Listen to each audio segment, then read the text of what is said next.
Last night at 10, we brought you around the world to our different blue zones. Those are places where people live longer, healthier lives on the whole. And today we're diving back in to tell you how we can all start living healthier right now. How do you live a longer, healthier life? I thought diets work, but they fail for 97% of people after 2 years. I thought exercise worked, but that fails for about 2/3 of people. Minnesota native and National Geographic explorer Dan Buettner has spent his career trying to nail down the answer.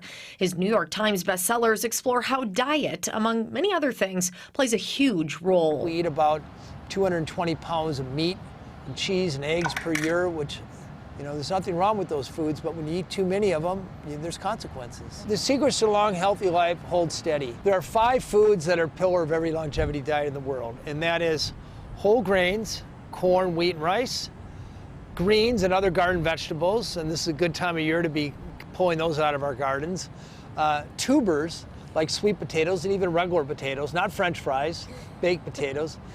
Nuts, if you're eating a handful of nuts a day, it's worth about 2 extra years of life expectancy. And the cornerstone of every longevity diet in the world is beans. And if you're eating a cup of beans a day, it's worth about 4 extra years of life expectancy. No guarantee there. He says our health is closely tied to how our communities are set up. You can raise the physical activity level of an entire city by 20%.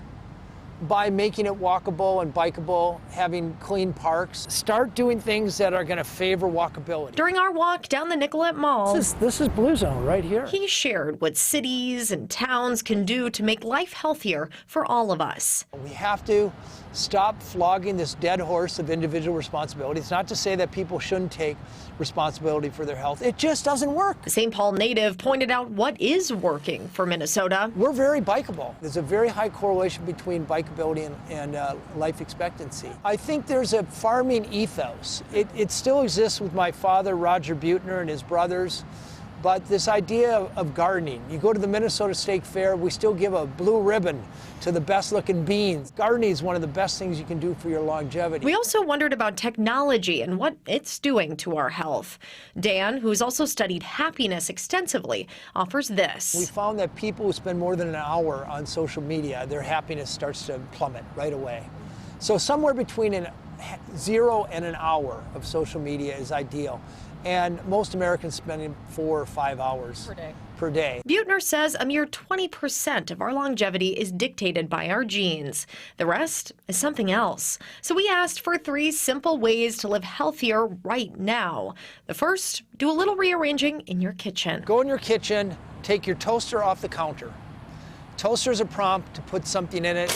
Nothing healthy comes out of a toaster. Okay. So people who take their toaster off of their counter lose about 6 pounds in 2 years. All those little clips that you put on chips, throw those away. Okay. Establish a junk food drawer that's out of the way. You have to stoop down or you have to reach uncomfortably and put in the middle of your kitchen the most expensive, most beautiful fruit bowl that you can afford and keep that full. Next, get moving. Go out and buy a very comfortable, good-looking pair of sneakers and put them by your front door. And finally, number 3, I would curate your social circle. Find some friends. Yeah. Find some good friends. And the way to do that, it's not easy for middle age, but it's not impossible, and it's a much better investment than getting on that new fad diet or buying that superfood. Bonus points for finding friends with a healthy lifestyle. Health behaviors are hugely contagious. Who we hang out with has a much bigger influence on our health behaviors than anything we're going to do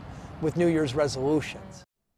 And that's where we get it totally wrong. I was fascinated by our, with Dan, and it's like, we are just obsessed with coming up with this formula or this superfood we're supposed to eat, the latest fad diet. And he's like, no, it's supposed to be simple. And when we look at the true blue zones of the world, it's a little effortless, and we would all have to put in effort, right, to because kind of redirect American ourselves. society has spent 100 years going in the complete opposite direction. Correct. So we as Americans will have to put effort into it, but the goal is to get to a point where you don't put effort into it, right? Exactly, and that's where you heard him say individual responsibility. It's nice, but it doesn't work. None of the foods on his list are odd foods. Or like super grainy granola, like or eating expensive. kale, right, or expensive, we should point out, too. Like, all those things, potatoes, beans, maybe nuts are a little pricier, but it's like, this is easy stuff we can do now. Nuts are filling, too, so, like, it doesn't take a lot of them